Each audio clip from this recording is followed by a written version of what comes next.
dice, es una teoría que se pone a sí misma en duda.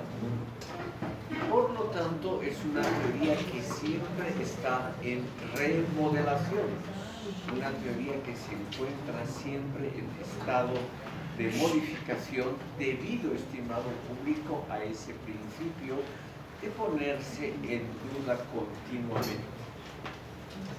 Al mismo tiempo, la Escuela de Frankfurt toma oposición tanto al positivismo o neopositivismo. La escuela a veces utiliza ambos términos indistintamente, como a las teorías clásicas, por ejemplo, de corte historicista. Entonces, estimado público, lo que la escuela hace en parte es recuperar ideas que vienen de muy atrás, formalizadas sobre todo por el gran filósofo de la cultura Wilhelm Dilthey. Voy a anotar el nombre.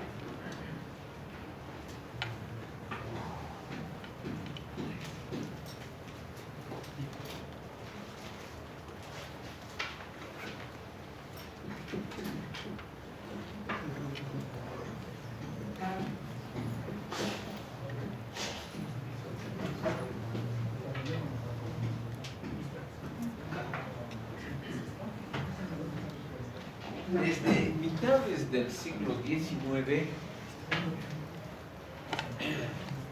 se popularizó, sobre todo en el mundo de habla alemana, la distinción entre ciencias naturales y ciencias de la cultura o ciencias espirituales. Y esta diferencia tiene que ver justamente cómo el ser humano conoce su entorno. Para Dilthey y para otras personas, las ciencias naturales conocen porque pueden reproducir más o menos fidedignamente el mundo empírico mediante procesos de medición, examinación y descripción del mundo natural. Pero en el campo de las ciencias naturales, lo usual sería una reconstrucción comprensiva, las palabras son de Dilthey, de lo que es el mundo social. Para comprender, no conocer, sino comprender el mundo social, nosotros reconstruiríamos en nuestro cerebro cómo ese mundo funciona, y al reconstruir le ponemos naturalmente algo de nosotros. O sea, en las ciencias sociales se añadiría necesariamente un elemento subjetivo, que es el elemento de interpretación que cada uno de nosotros hace cuando en su interior comprende, es decir, reconstruye algún fenómeno social, histórico, político, etc. Pero al mismo tiempo, la escuela se distancia de lo que ahora es conocido bajo el nombre de postmodernismo. Se distancia del relativismo extremo. Y la escuela, esto desde el primer ensayo de Horkheimer hasta la obra de Axel Honneth en la actualidad, cree que hay algunos valores que son más o menos absolutos, como el de la emancipación sociopolítica, que para Habermas y Honneth es el criterio de verdad, como también algunos elementos que no pueden ser puestos en duda por modas relativistas circunstanciales. Eso lo vamos a ver muy detalladamente al estudiar la dialéctica de la Ilustración. Entonces, estimado público, la escuela lo que tiene es un punto de vista intermedio entre las diferentes tendencias del siglo XX. No es ni relativista extrema como las tendencias postmodernistas actuales, pero tampoco es favorable a una equiparación de las ciencias naturales con las sociales, lo que equivaldría a tener conocimientos que serían absolutamente indubitables. La Escuela de Frankfurt cree, estimado público, que en algunos campos hay que mantener, como decía, valores de orientación importantes que no pueden ser puestos en duda continuamente. Y son aquellos valores de orientación, muy pocos, muy generales, que valen así en forma más o menos irrestricta desde Kant. Por ejemplo, la distinción entre una razón instrumental y una razón general global, que ha sido tomada de las teorías de Max Weber y de otros anteriores, como también, estimado público, la muy interesante teoría de que el interés técnico, o sea, el interés que nosotros tenemos al conocer o en cualquier proceso de conocimiento, ese interés meramente técnico puede ser peligroso porque siempre está contrapuesto a un interés emancipatorio. En otras palabras, Maquiavelo opuesto a Kant. Como ustedes ven, la Escuela de Frankfurt se separa entonces de lo que ellos llaman, exagerando el término, positivismo, donde ellos han puesto, o sea, los miembros de la Escuela de Frankfurt, a muchísimas corrientes muy diferentes entre sí. Este es uno de los puntos que ha sido siempre criticado. La escuela habría tenido en este intento un exceso de generalización al poner en la misma canasta a Maquiavelo, Bacon, a los empiristas, a los positivistas del siglo XIX, a Auguste Comte y a otros pensadores.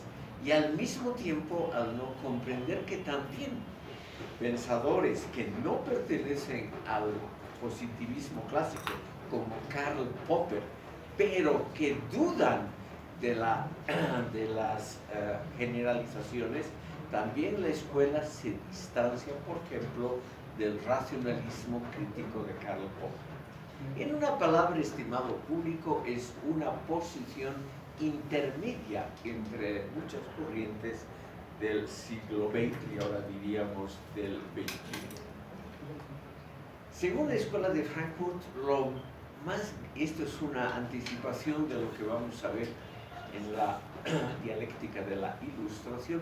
Lo que ha arruinado a la humanidad durante el siglo XX ha sido la exacerbación del principio de rendimiento derivado de la racionalidad instrumental. O sea, la idea, estimado público, que lo único que vale es adecuar nuestros medios, procedimientos, caminos a metas que nosotros mismos no ponemos en duda. Ellos han criticado esa tendencia que según ellos se ve muy claramente en el capitalismo de subordinar todos los elementos de políticas públicas, por ejemplo, a la optimización de ganancias. Ahí ellos ven un elemento muy peligroso que se deriva precisamente, según la Escuela de Frankfurt, de esa tradición que viene desde Maquiavelo y Bacon. Entonces, ellos están también contra los elementos que podríamos llamar clásicos de metafísica.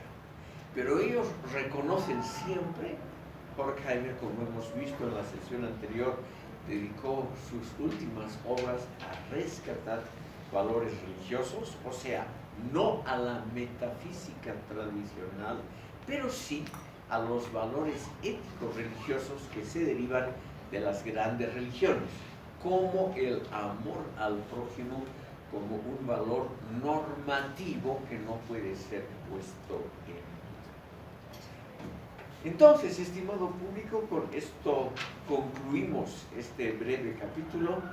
Tenemos por un lado una crítica muy interesante al positivismo, a la reducción de la razón a ser solamente una lógica operativa exitosa, una crítica al principio de rendimiento, una crítica al principio instrumental que guía la razón, pero al mismo tiempo se separan de tendencias clásicas como las religiosas, las metafísicas, etc. Se separan de ellas al no aceptar una metafísica que no pueda ser desarrollada racionalmente. Ese es el gran tema de Adorno, que lo vamos a ver en las próximas sesiones. Uno de los puntos centrales para adquirir esta posición intermedia es, como hemos dicho, la autorreflexión, el ponerse en duda permanentemente, el notar que nosotros, el percibir que la mayoría de nuestras acciones están enmarcadas en una lógica instrumental, la lógica, por ejemplo, del autosostenimiento del individuo, de la autoconservación de la especie, que esa lógica no debería ser la lógica general del comportamiento humano. Y aquí no hay duda, estimado público, que se han adelantado en varias décadas al movimiento que podríamos llamar ecologista, al comprender que no la maximización de los esfuerzos humanos, el progreso material, etc., no deberían ser los últimos valores de orientación. Al mismo tiempo, estimado público, la Escuela de Frankfurt siempre desde un primer momento ha reconocido la importancia de una buena investigación empírico-documental, según, por ejemplo, los criterios de la sociología norteamericana, que en la primera mitad del siglo XX desarrolló técnicas relativamente exitosas, por ejemplo, para hacer encuestas de opinión pública o para cualquier otra manera de ver la cuestión empírico-documental, técnicas que no pueden ser dejadas de lado porque representan el progreso general del pensamiento científico. La escuela lo que está en contra es de la interpretación mecanicista interesada solo materialmente, que produce, por ejemplo, la sociología norteamericana en cuanto a interpretación de la realidad, pero no en cuanto a compilación de datos. En una palabra, se aceptan las técnicas modernas para compilación de datos, pero se mantiene una especie de interpretación basada, por ejemplo, en el principio de la emancipación deseable del género humano. Aquí hay unas claras conexiones con el marxismo tradicional. La escuela queda, así como les decía, prácticamente en un lugar intermedio, lo cual tiene ventajas y desventajas. Para sus críticos todo eso no tiene ninguna originalidad. Para otros el gran mérito de la escuela es haber tratado de unir estas diferentes tendencias que el pensamiento social, filosófico, sociológico había creado en las últimas décadas. Vamos a ver ahora si no hay preguntas, si no hay alguna impugnación o algo así. Vamos a ver ahora, estimado público, la obra de Herbert Marcuse, uno de los grandes representantes de la Escuela de Frankfurt, además probablemente el más leído de los autores de la escuela, si exceptuamos al actual Jürgen Habermas.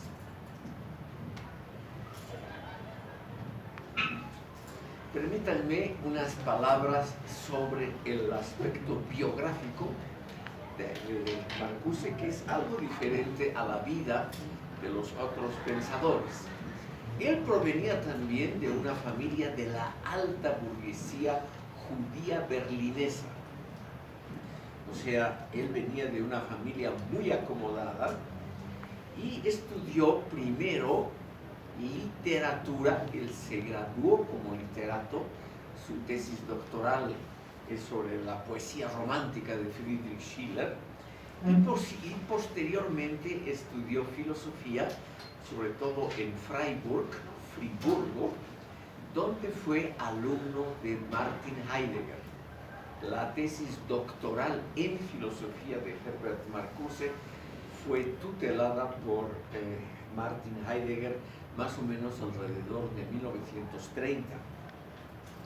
Se trata entonces de un pensador que no viene del mismo origen intelectual que los otros. Él viene claramente del existencialismo, pero al mismo tiempo, estimado público, es alguien que trata de hacer con mucho éxito, supongo yo, una primera vinculación entre existencialismo y marxismo, una vinculación que hoy en día, por ejemplo, en la obra de Enrique Dussel y de otros autores latinoamericanos, es extremadamente popular.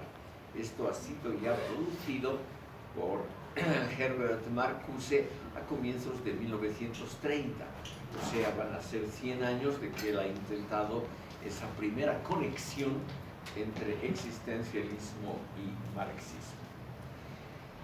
En 1933 su carrera académica, acababa de ser nombrado profesor auxiliar, fue interrumpida por la subida de Hitler al poder y él emigró a Estados Unidos con ayuda de la Escuela de Frankfurt.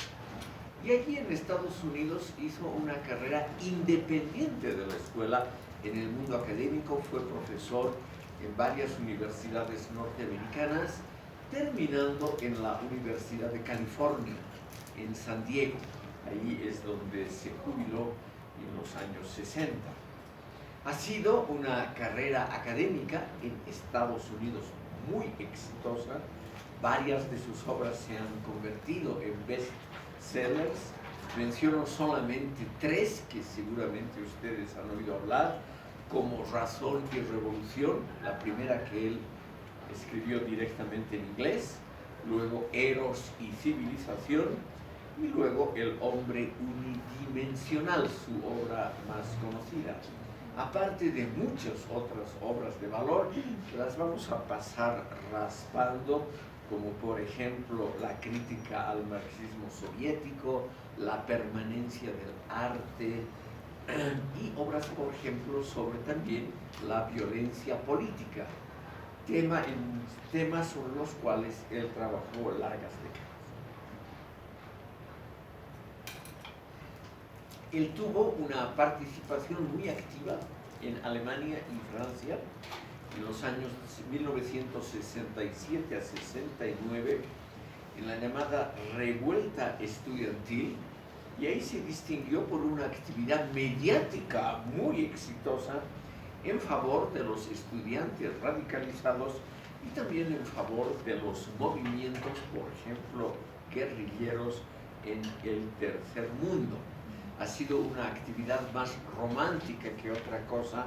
Como les he contado en una sesión anterior, Marcuse nunca pisó un país del tercer mundo, nunca pisó un país de Europa Oriental, siempre vivió muy cómodamente entre Estados Unidos y unos pocos países de Europa Occidental como Alemania, Francia y Suiza, y eso sería toda su actividad de viajes. Si se puede, si es un condicional, si se puede resumir la obra de Marcuse en una palabra, se podría decir que su intención primordial, que siguió hasta el final de su vida, fue integrar un impulso romántico, un impulso sentimental, estético, erótico, pero no antirracionalista, con la crítica de la sociedad capitalista altamente desarrollada.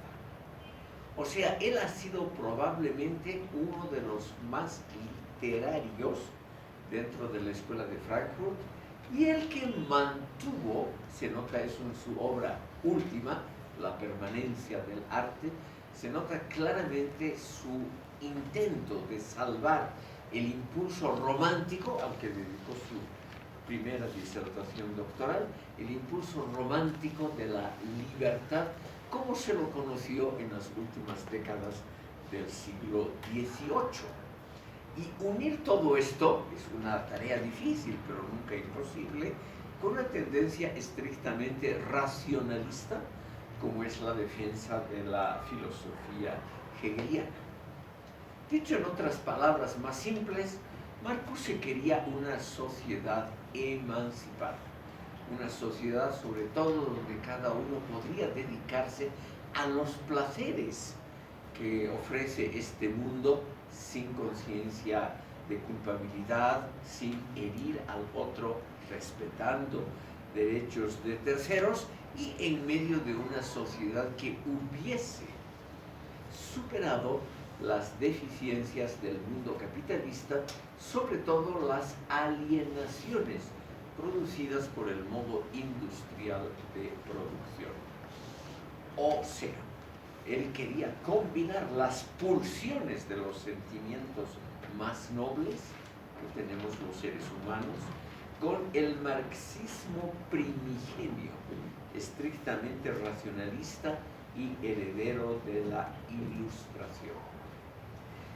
Uno de los primeros trabajos académicos y uno de los más interesantes, estimado público, es un ensayo donde ha presentado a la opinión pública académica mundial, ha presentado la publicación de los manuscritos de París de Karl Marx, denominados Economía y Filosofía, o manuscritos de París de 1844, que no habían sido nunca publicados en vida de Marx y que tampoco los herederos inmediatos, Engels, Bernstein, no habían creído que era importante publicar. En esos manuscritos de Marx de 1844, Marcuse descubre a un Marx juvenil, a un Marx no economicista, Marx que se preocupa por la economía, pero no cree que sea el fundamento de toda la vida social. Un Marx mucho más amplio en sus opiniones y sobre todo un Marx menos dedicado a prever, a pronosticar el desarrollo del mundo. Un Marx que no habla todavía de la revolución socialista, la superación del capitalismo, sino que habla de la superación de las alienaciones y la construcción de una sociedad emancipada. Ese Marx, previo al Manifiesto Comunista de 1848, es el que intenta rescatar en muchas obras este pensador que hoy nos ocupa. En su primer libro importante, Razón y Revolución, de 1941, Marcuse intenta una tarea que a mí personalmente me parece muy loable y digna de ser estudiada. El régimen nazi había acaparado prácticamente la imagen hegeliana, sobre todo un Hegel interpretado reaccionariamente. Lo mismo hizo el régimen nazi con Nietzsche. En esta obra, Marcuse trata de rescatar a un Hegel revolucionario, a un Hegel muy diferente al Hegel académico, como se lo conoció posteriormente. Y esto se debe también, estimado público, a un estudio mucho más amplio que recién empezaba sobre el llamado joven Hegel, o sea, el Hegel anterior a la epistemología del espíritu. Este Hegel, estimado público, hasta 1806, produjo sobre todo temas de teología, pero con un tinte claramente revolucionario. Este Hegel, igual que el joven Marx, o sea, los dos jóvenes, le parecen a Marcuse pensadores mucho más interesantes que los adultos respectivos.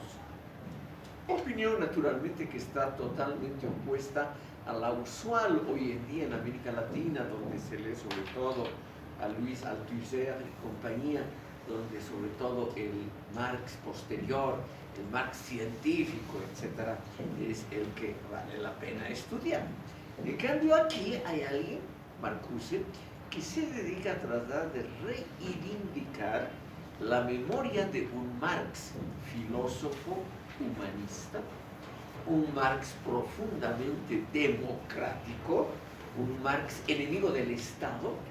De él viene la famosa frase repetida a menudo por Herbert Marcuse: la sociedad en el futuro, cuando haya la sociedad emancipada del socialismo, no debe ser fijada la sociedad como algo positivo frente al individuo, sino que la sociedad debe ser solamente el fundamento para el despliegue, para el desarrollo de las posibilidades del individuo. O sea, no el individuo sometido a la sociedad, sino la sociedad como base, como posible cantera para las habilidades, deseos, gustos, etcétera, del individuo. Como ven ustedes, una posición que se acerca a tendencias anarquistas. Este Marx, según Marcuse, es el que hay que salvar. Y el Hegel, teólogo revolucionario, ese que cree, por ejemplo, en la solidaridad de todos los mortales, en las facultades nuestras que hay que fomentar, de conocernos a nosotros mismos y avanzar en ese complicadísimo proceso de conocimiento y autoconocimiento para lograr ser la conciencia moral e intelectual de todo el universo. O sea, ese tipo de pensadores, Marx y Hegel, anteriores a sus tomas posteriores de posición, es lo que trata de salvar este Herbert Marcuse. Marcuse, estimado público, es sin duda alguna, dentro de la Escuela de Frankfurt, el que más ha trabajado para mostrar lo positivo de la fantasía, la dimensión profunda de la imaginación, que debe ser, según él, vinculada al racionalismo sociopolítico. Es una cosa bastante complicada. Normalmente nosotros unimos la fantasía, la imaginación, todo eso, con una idea antirracionalista. Normalmente para nosotros los sentimientos, la imaginación, la fantasía es lo contrario de la razón. El gran mérito de Marcuse, esto quisiera subrayar enfáticamente, el gran mérito de Marcuse es mostrar que la fantasía, la imaginación, los sentimientos por un lado y la razón por otro no son opuestos, sino dos caras de un mismo impulso humano.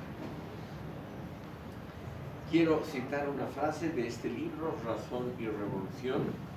Hay que provocar el orden social establecido, es decir, el orden autoritario, disciplinario, donde todo está normado por la razón burocrática, pero sin llegar a soluciones irracionales, antihistóricas, retrógradas, conservadoras, lo cual también está asociado al concepto de romanticismo.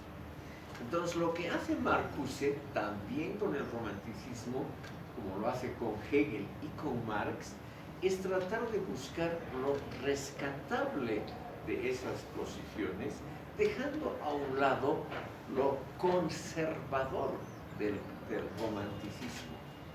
Por las dudas, entre paréntesis, me permito recordar a ustedes algo que con toda seguridad saben. El romanticismo a comienzos del siglo XIX fue una reacción irracionalista contra la sociedad moderna, contra la industrialización, contra la urbanización, es decir, contra los productos prácticos del racionalismo que habían sido desencadenados por la Revolución Industrial Británica y por la Revolución Democrática Francesa. Contra ese romanticismo que podríamos llamar conservador, Marcuse trata de mostrar que en el movimiento romántico siempre habían elementos positivos, recuperables, salvables, es decir, elementos que podían ser utilizados en conjunción con la razón, con el racionalismo, para construir un mundo mejor. Marcuse trató siempre de complementar la esfera de la teoría social mediante la esfera de lo estético y también con las experiencias del placer que brindan las grandes obras del arte, de la literatura y también de las vivencias de uno. Esto es lo que va, me imagino, a gustar a la gente joven como ustedes, como gustó a los estudiantes universitarios en Europa hace 50 años, esa unión, estimado público, entre el racionalismo histórico, encarnado por Hegel y Marx, con una revalorización del mundo estético y del ámbito del placer. En Marcuse hay muchos elementos, estimado público, de rescate, por ejemplo, de la cuestión erótica para comprender mejor el mundo de la razón. Yo me imagino que esta combinación va a encantar a ustedes. Señor Mutro. Sí, Marcuse fue un autor que en la década de los 60, que usted seguro lo va a comentar, en Francia tuvo a la juventud universitaria como un abanderado de las reivindicaciones sociales y que eso influyó, digamos, en Europa. Pero yo hice un trabajo después que se llama Marcuse, el autor olvidado, porque después Marcuse se lo ha olvidado, se lo ha dejado de lado, como cualquier otro gran autor, ¿no? Se lo ha olvidado. No sé si está de acuerdo conmigo en este aspecto, ¿no? que es un autor que eventualmente se lo recupera, digamos, cuando se habla de la Escuela de Frankfurt, pero más allá de eso no se lo reivindica en muchos aspectos que él tuvo la capacidad de escribirlos y de pensarlos, ¿no? No sé si está de acuerdo conmigo. Totalmente, totalmente. Hoy día es un pensador relativamente olvidado, no tiene de ninguna manera la popularidad de Adorno, claro, o de Habermas, de ninguna manera. Pero posiblemente yo tenga otras razones para explicar ese olvido. Tal vez usted nos puede explicar en base a su trabajo por qué usted cree que fue olvidado. Porque fue un ascenso como un cometa, muy rápido, una inmensa popularidad. Yo estudiaba en esa época en Berlín, me acuerdo que el año 67 él vino de catedrático invitado a mi Instituto de Ciencias Políticas y éramos 4 gatos los que asistíamos a las conferencias de él. Vino repentinamente la revuelta estudiantil que en Alemania empezó en junio del año 67 y él se convirtió en la estrella. No eran 4 gatos, sino 4.000 personas las que asistían a las conferencias de él, lo cual no dice bien de los estudiantes. Lo cual dice que los estudiantes, no me refiero obviamente a ustedes, siempre los presentes son la excepción, los estudiantes también siguen modas. Y así como siguen la moda, en los años 70, ¡pum!, lo dejaron totalmente olvidado al pobre Marcus.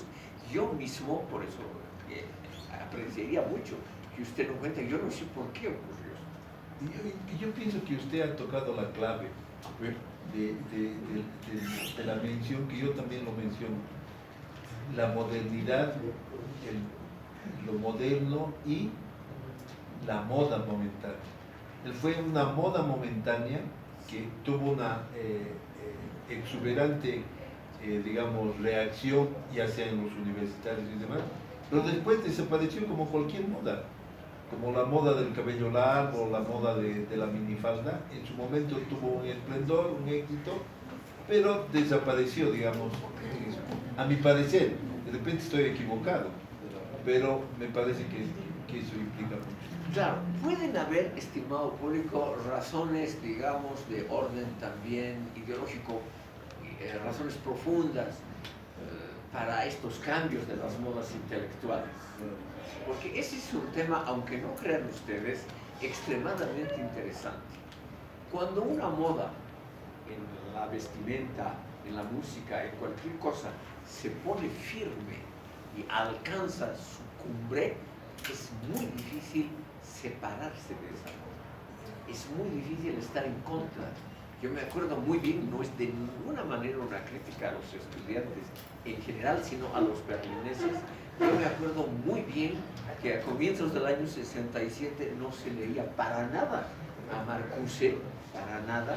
Yo, por ejemplo, pude comprar un ejemplar de Razón y Revolución de la primera edición alemana, que nunca se había agotado, una edición modesta de 1000 ejemplares, 1000, decía en el libro, en la página de créditos, altura de la edición 1000 ejemplares, nunca se había agotado hasta comienzos del 67.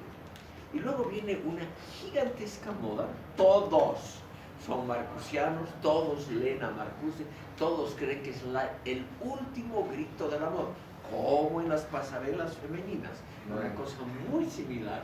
Y luego, al cabo de algunos años, el olvido completo. ¿Es una crítica a Marcuse o debemos hacer una crítica al estudiantado? Yo pienso que es una crítica al estudiantado. Bien, porque, claro. Porque nada tiene que ver Marcuse. En su momento él fue un gran filósofo, sí, un gran hombre, un gran pensador, pero la moda le permitió, digamos, estar en la cúspide con estos alumnos. Sí. Yo pienso que el problema está en el ostentamiento que hicieron los alumnos en su momento de la obra de Marcuse y que lo olvidaron después. Yo quisiera añadir a las palabras del señor Dutrón unos recuerdos personales que tienen que ver con razones profundas para ese cambio de la moda. Después de que pasó la primera explosión de entusiasmo juvenil entre 1967 y 68, vino, estimado público, una tendencia, yo diría, comprensible, de organizar ese movimiento juvenil en grupos que querían también influir sobre la política. O sea, tomar el poder, en el fondo, ¿no? A muy largo plazo. Y estos grupos juveniles en Alemania, en Francia, se organizaron no de acuerdo a las ideas de Marcuse, sino lo que es lo usual, de acuerdo a lo que en ese momento ya había. Entonces, repentinamente, partidos trotskistas, maoístas, stalinistas, etc., igual que aquí, esos partidos tuvieron un éxito gigantesco. Para divertirlos un poco a ustedes, porque veo que algunos están durmiendo, me permito contar, estimado público, cómo funcionaban esos partidos juveniles que tomaron a su cargo la concientización de las masas estudiantiles y que se olvidaron muy rápidamente de Marcuse. Yo me acuerdo muy bien que en mi facultad de Ciencias Políticas el interés por Stalin, Trotsky, por teorías tercermundistas, por el Che Guevara, todo eso era extremadamente marginal y reducido. Pero después del año 68-69, mis propios compañeros de estudio dijeron: la teoría de Marcuse está bien, pero es demasiado romántica, poco afecta a la praxis cotidiana de un grupo que quiere influir o hasta tomar el poder, y por lo tanto lo podemos tener solo como referente literario. O sea, Marcuse pasa de ser un referente importante para la vida cotidiana, pasa a ser un autor, todo el mundo lo tiene en su pequeña biblioteca, pero es un autor que uno lee como lee novelas que están de moda, como se leía en ese momento a Borges o cosas por el estilo. O sea, pasa a ser una figura de estantería. Sí. Buen planteo, no lo había pensado, pero muy buen planteo. Porque Marcuse no dice evidentemente ni una sola palabra sobre la organización práctica de los movimientos radicales estudiantiles. Él no dice una palabra cómo hay que organizar el partido, tiene que ser de cuadros a la antigua, como los partidos leninistas, stalinistas o no, hay que hacer la guerrilla en Europa Occidental, hay que hacer el terrorismo. Ya en ese momento empiezan a surgir, por ejemplo, grupos como Baader-Meinhof, que se dedican al terrorismo. Y ellos son los primeros que dicen que Marcuse sirve solo para estantería. que no tiene nada que ver con la praxis cotidiana, porque es un autor romántico, muy filosófico, muy intelectual, pero que no da luces sobre el día a día de un movimiento estudiantil político. Entonces todos ellos, y no es una sorpresa, redescubren las bondades de Trotsky, Lenin, Stalin, de los partidos organizados, de los movimientos terroristas, etcétera, de la acción directa.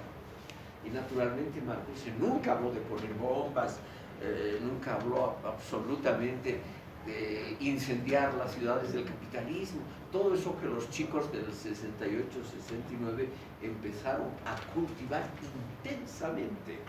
Entonces Marcuse apareció como un literato aburrido y normal, que uno lo tenía que leer, seguramente, como si lea Borges, pero nada más. Aquí el señor del medio. Doctor, en este tema de Marcuse, ya también en sus libros y en sus enunciados ya comienza a aparecer la separación del capitalismo occidental y el socialismo de la Unión Soviética, Sí, ¿cierto? Como usted dice, comienza a aparecer ya los movimientos de liberación, que netamente son unas organizaciones paramilitares. Sí. Nace ya en esa época la famosa Internacional del Terror, mientras que la Baader-Meinhof, el Ejército Rojo del Japón y un montón de grupos que van juntándose en un solo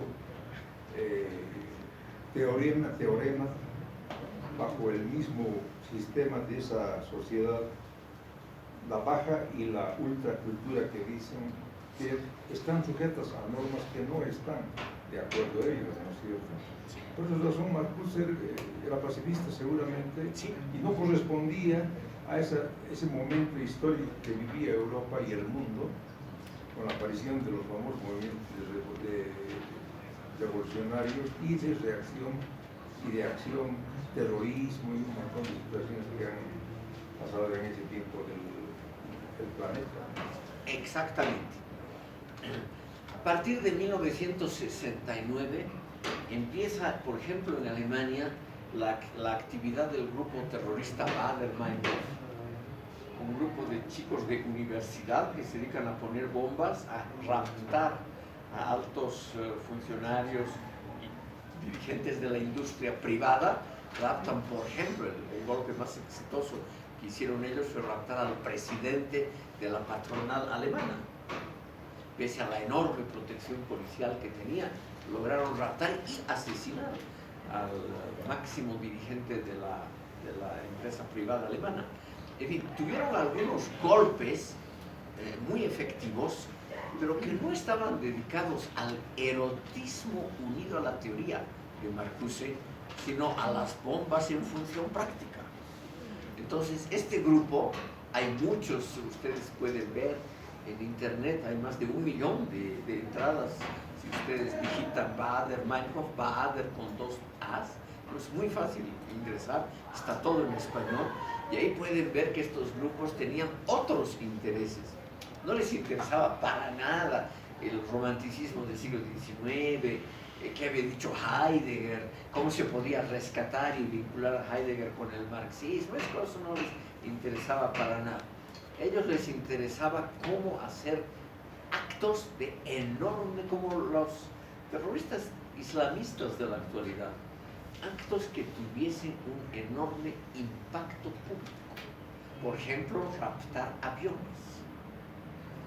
Tal vez usted, señor Butrón, se acuerda o ha leído algo del rapto del avión a Mogadishu, donde terminó una gran parte de ese famoso grupo armado. Lograron raptar un avión de la Lufthansa, extraordinariamente bien protegido, lo raptaron hasta Somalia. Lamentablemente estos chicos no sabían pues muchos detalles.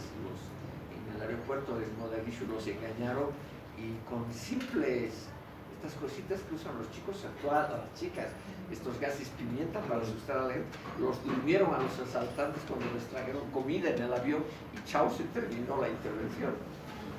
Yo les quiero mostrar solamente que la teoría filosófica está siempre muy alejada de esas cosas banales de la práctica cotidiana.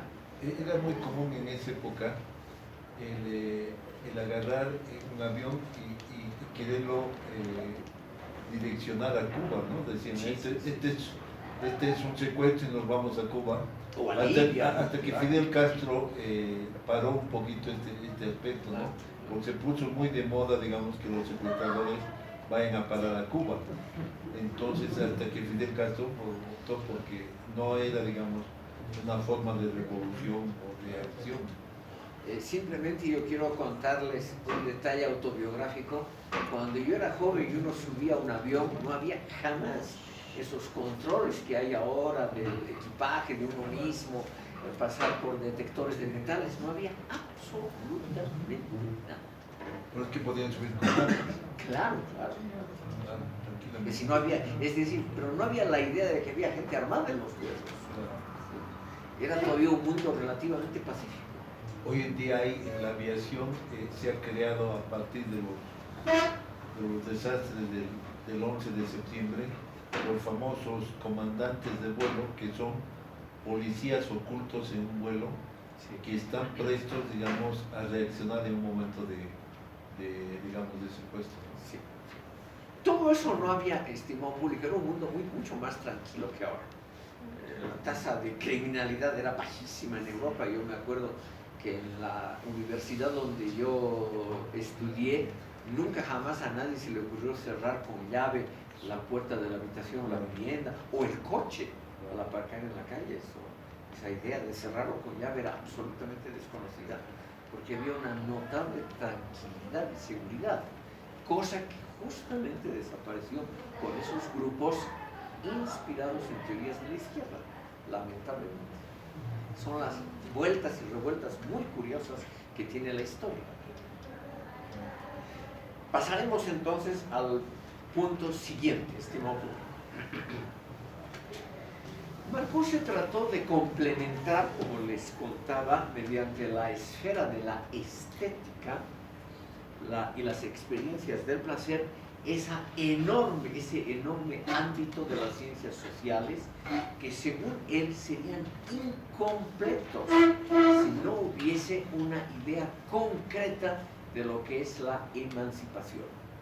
Desde muy temprano entonces Marcuse, al plantearse esos temas que son relativamente utópicos, cómo debe ser la sociedad emancipada del futuro, en lugar de pensar solamente, por ejemplo, en la voz de los obreros dirigiendo o tratando de dirigir fábricas, la voz de los campesinos, digamos, en las grandes decisiones de políticas públicas agrarias, aparte de esa esfera muy importante, Marcuse dice que la sociedad emancipada del futuro sería muy pobre si todos se dedicaran solamente a labores técnicas o labores de dirección. Entonces, él es el que con muchos detalles que seguramente van a interesar a la gente joven, con muchos detalles erótico-estéticos, pinta una utopía del futuro, que es una utopía que se revela contra todas las constricciones sociales. Este es un elemento anarquista que siempre, hasta el final, estuvo muy vivo en las teorías marcusianas. O sea, un elemento contra el Estado, contra todo tipo de constricción social. Él trata de hacernos comprender que el buen amante es también el respetuoso de la individualidad del otro o de la otra. Una idea que no va a estar en contra de ustedes, ¿no es cierto? O sea, falta de constricciones, ausencia de órdenes, leyes, normas, pero al mismo tiempo, estimado público, absoluto respeto a los derechos de terceros. Es una teoría muy interesante la de él. Nos podemos amar unos a otros siempre que el otro esté de acuerdo, siempre que el otro sea aquiescente, por ejemplo, ante los avances de uno. Entonces, aquí viene una teoría en el fondo liberal que dice mis derechos, o sea, los derechos que yo tengo de vivir, divertirme, tener placer cada día, esos derechos solamente pueden ser ejercitados si los otros, los terceros, están de acuerdo con ello. O sea, estimado público, simplemente una visión concreta de lo que puede ser la sociedad emancipada del futuro. Son naturalmente unos cuadros que no gustan, por ejemplo, nunca gustaron a los jefes de los partidos comunistas, ¿no?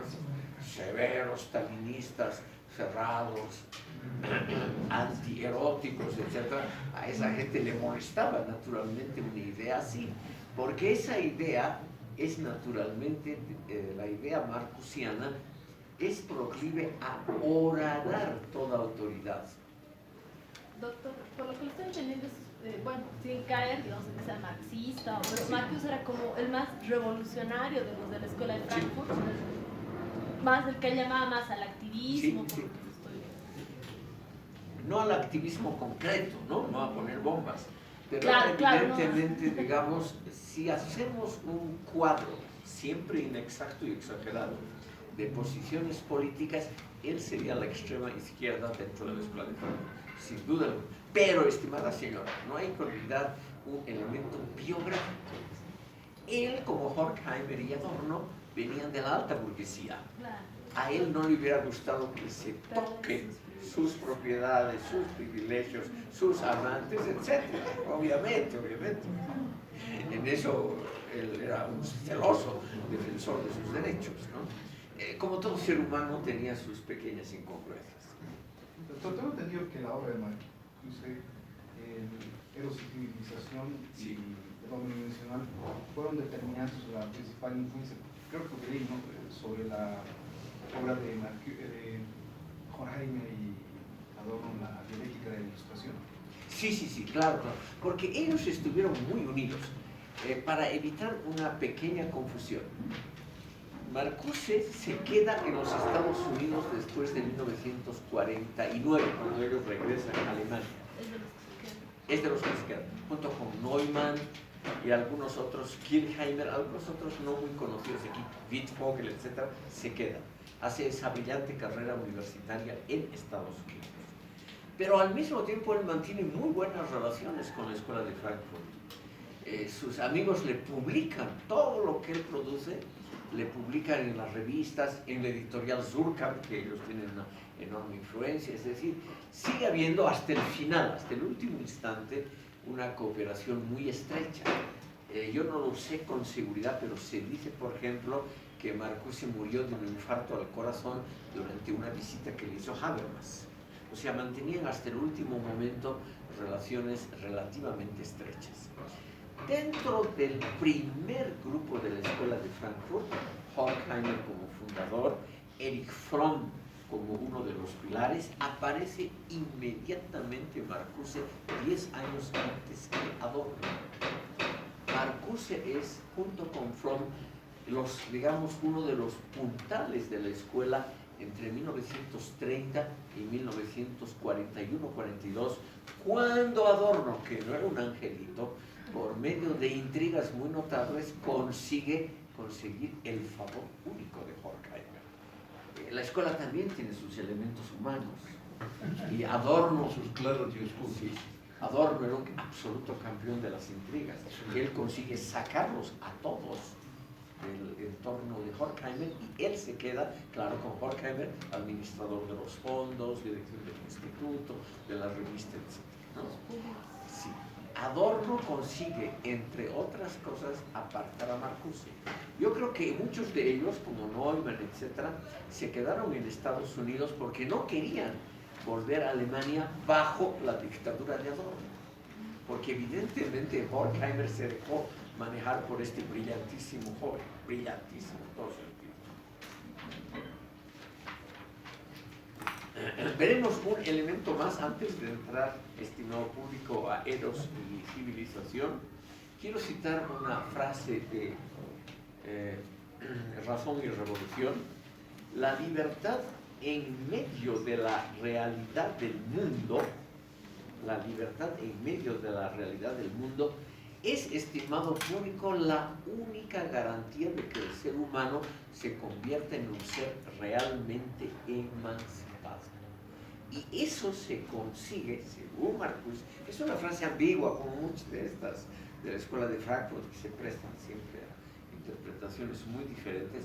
Él dice, la imaginación y la fantasía son el fundamento del hombre nuevo. Es obviamente la obra de este señor un himno a la fantasía estética y también a la literatura. Como él había estudiado primero literatura, sin duda alguna vamos a ver la permanencia del arte al finalizar esta sesión. Sin duda alguna, estimado público, es el que mejor ha comprendido la esfera del arte y de la literatura. Yo me atrevo a decir mejor que ahora. Vamos a ver también eso.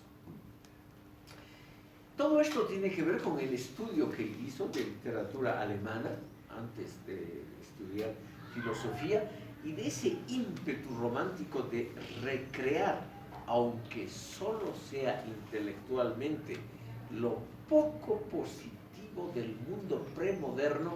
Es que él ha construido una teoría extremadamente interesante, de la cual yo también me he aprovechado, sobre lo rescatable del mundo premoderno.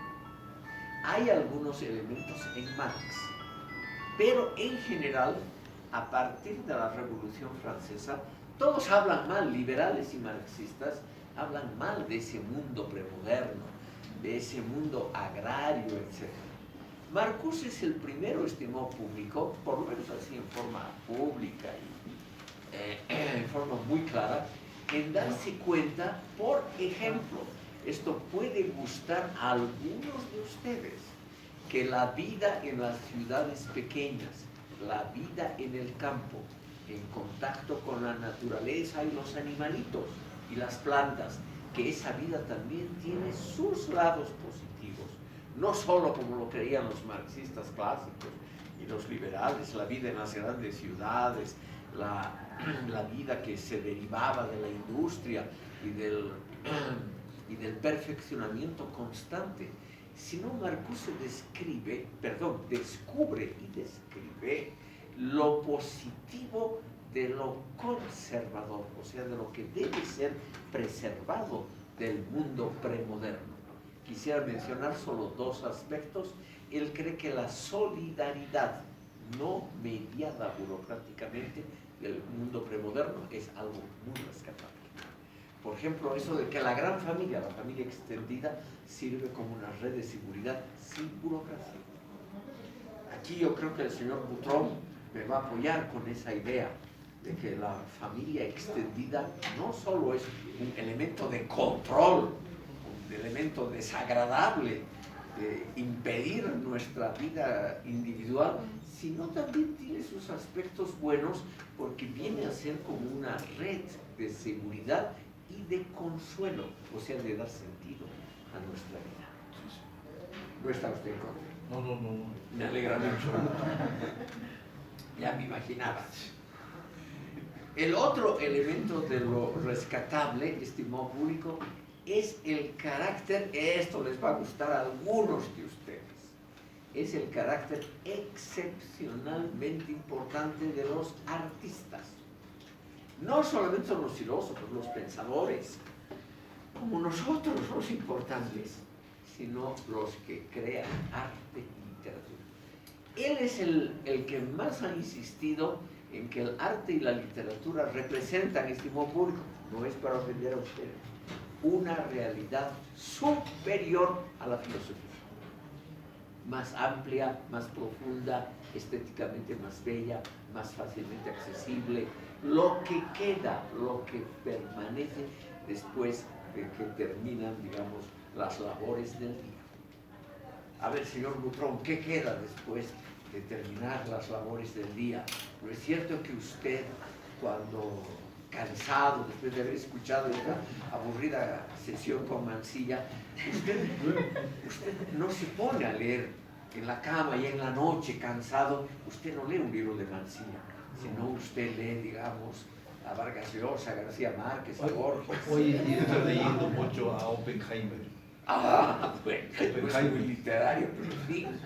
Pero Oppenheimer tiene una característica muy interesante que está actualizado en el aspecto de que hay que crear para no perecer.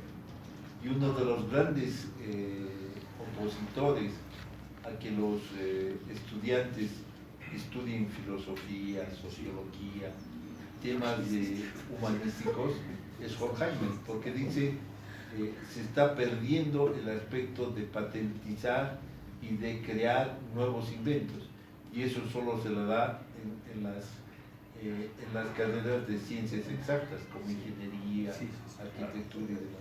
Entonces, por eso yo en momentos ya de descanso leo mucho, trato de leer mucho. Oppenheimer. Sí. Y yo le sugiero que lea, porque es un planteamiento interesante que pero dice. Yo creo que Borges es mejor para las horas en que uno trata de recuperarse, o García Márquez, o Vargas Llosa, etc. Claro. Pero yo no soy del criterio de releer un libro que ya lo he leído.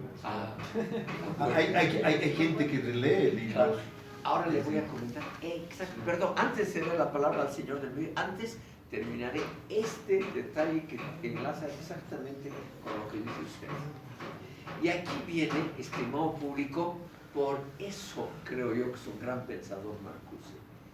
Él, que viene de la, podríamos decir, de la izquierda de la Escuela de Frankfurt, él rescata lo poco salvable, preservable del mundo anterior.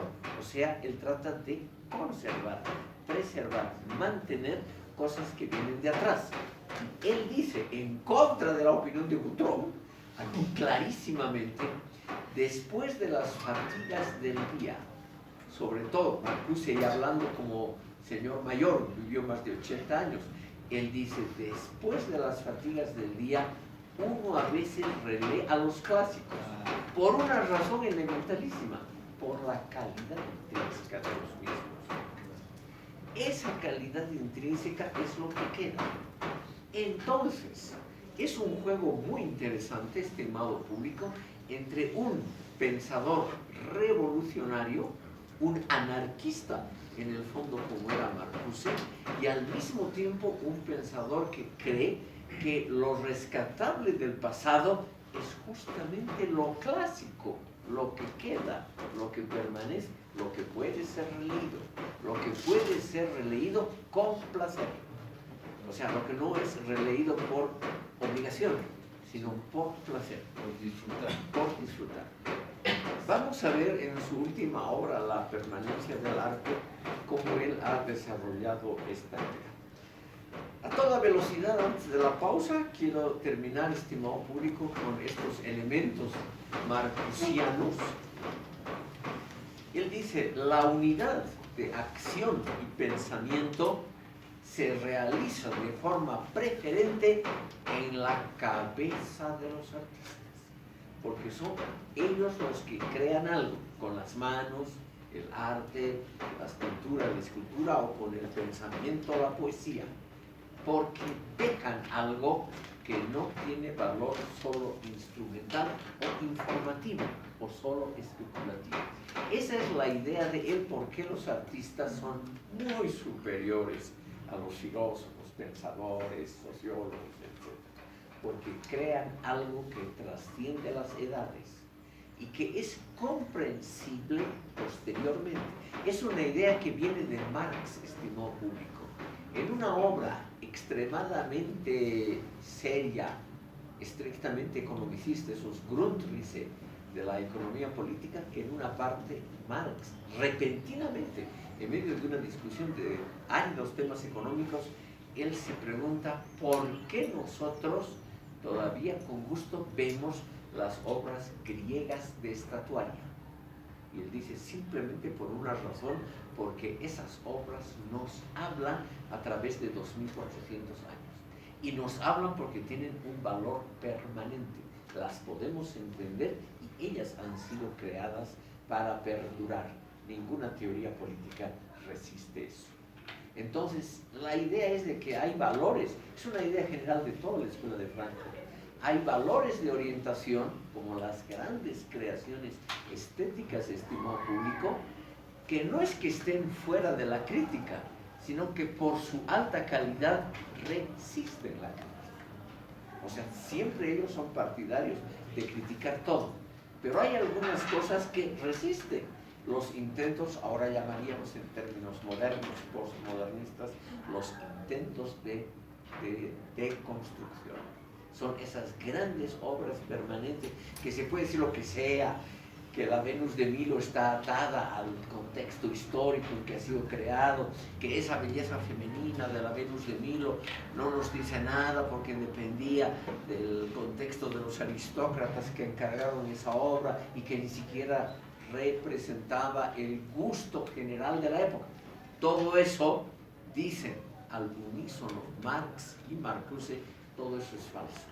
Esa estatua y las grandes obras nos siguen interesando hoy en día y las podemos comprender y gozar porque seguramente tienen algo que resiste al tiempo, y eso no tiene nunca ningún esfuerzo político, por más bien intencionado que esté.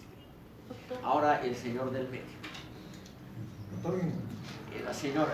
Sí, lo que decía lo último, el arte no estaría fuera de la crítica. Yo lo estaba entendiendo primero como que ustedes que está fuera de juicio, ¿no? Sino que pero resiste. Resiste y que vence. Sí. Aquí haremos la pequeña pausa, estimado.